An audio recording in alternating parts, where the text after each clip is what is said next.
கேள்வியாக இருக்கும். முக்கியமான கேள்வி என்னென்னா, இருக்குதா இல்லையா? நான் சொல்கிறேன், இருக்குதுன்னு நான் சொல்லுவேன், இல்லைன்னு நான் சொல்லுவேன். அப்போ ஏன் அது இருக்குதுன்னு சொல்கிறேன்னு அதுக்கு காரணம், எண்ணங்கள் தான் வாழ்க்கை. எண்ணங்கள் தான் வாழ்க்கை. இது உங்களுக்கு புரியுதா? ஆனால் இது உங்களுக்கு புரியும். ஆனால் ஸ்ட்ரெயிட்டான ஒரு கேள்வி. இப்போ நான் சொல்கிறேன், நான் சொல்கிற மாதிரி நீங்கள் நினச்சிங்கன்னா அது இல்லை. இது என்னை எதுவும் செய்யாது,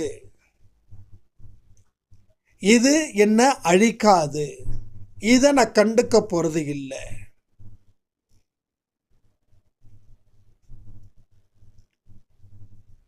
எனக்கு கடவுள் துணை ஒன்று இருக்குது.